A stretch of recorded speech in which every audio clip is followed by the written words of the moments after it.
Hi, it's Slater, aka Science Toy Maker.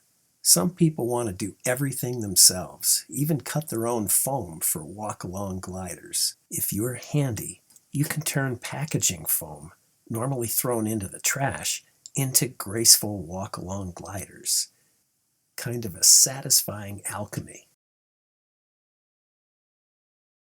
This video will show you how to make a simple, inexpensive Hotwire foam cutter and more.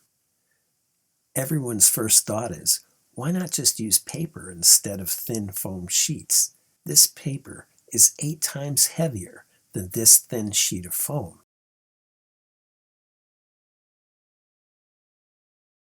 Even then, the paper is not stiff enough. Electrically heated wire melts through foam smoothly without any messy sawdust that you would get with a saw.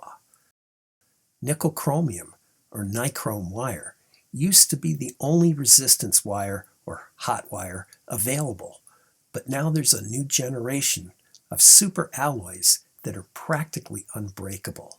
Years ago, when I was a teacher developing Walkalong Gliders with my students, I always sliced the thin foam myself because kids would accidentally push too hard and break the wire. Had the super alloys been available then, I would have let the students cut their own. Hot wire cutting is no more dangerous than using a low-power hot glue gun. By resistance wire, I mean we don't use good conductors like copper. Instead, we use wire that's not such a good conductor, but it's not an insulator either. You see electrical resistance heat applications everywhere, but not all of them glow orange hot. The kind of foam I use is expanded polystyrene, or EPS, the kind made from little spheres that stick together. It's always white. When thin cut, the spheres appear as circles, and there might be gaps, which do not affect flight.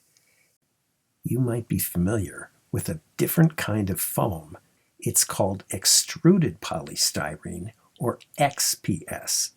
From basement insulation to food packaging, it's usually colored and it's very smooth. No spheres or gaps.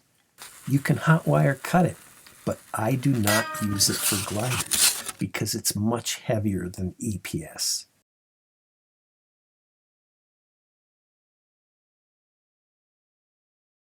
DIY foam cutting works best for the Spinny Glider design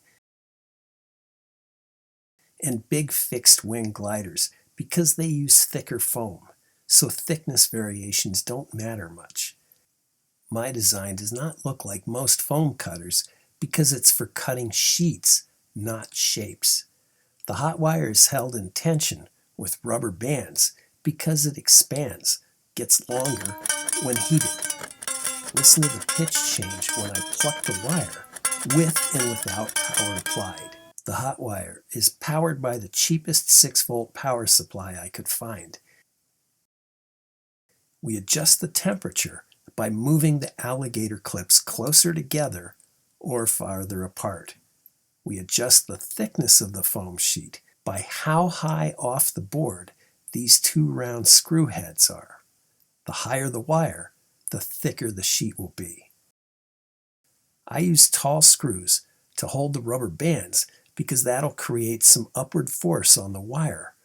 Here's a list of what you need: a flat board, 6-volt plug-in adapter, resistance wire, 2 round head wood screws, 2 drywall screws, 2 stranded copper wires, 2 alligator clips, 2 thick rubber bands, some tools, and scrap foam. To start out, let's space the round head screws 8 inches or 20 centimeters apart with the same distance on each side and about 1/3 of the way into the board. An awl or a sharp nail can help start the screw. Before you handle the resistance wire, be aware that it kinks easily. Cut off a 20-inch or 51-centimeter piece of resistance wire. Twist it into loops at the end, holding with pliers, and twisting enough times for a loop to hold. The tighter we can stretch the hot wire with the rubber bands, the straighter the cuts will be. I can estimate where to put the drywall screws. If it's not right, I can relocate the screws if I need more or less stretch. I'm going to cut off the end of the power supply plug, split and strip the ends, and solder on longer, stronger wire and alligator clips at the end. Screw the round head screws in all the way, then back them out 2 turns. It's important that the hot wire is up against the screw heads. Plug in the power supply and clip on the wires far apart. Move them closer until there's enough heat to melt through a scrap of foam, but not so much heat that it makes smoke. You can cut foam to fit the slicer with a razor knife and cut sheets with scissors. You could also construct uprights to cut big pieces of foam. I find it impossible to measure thickness with just a ruler. Gauges like this are expensive. But what if you cut up 10 pieces and stack them together? If 10 sheets measure 14 millimeters, then it's easy math to figure out that each single sheet is about 1.4 millimeters thick. Make sure that however much you turn one screw to adjust foam thickness, that you turn the other screw exactly as much.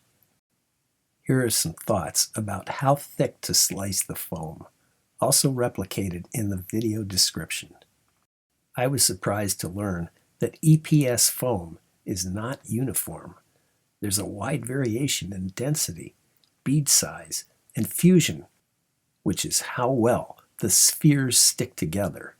Here's some notes about foam density and how to calculate it. Here are some ideas for finding foam. I'm happy to answer questions, and I'd like to hear how this project went for you.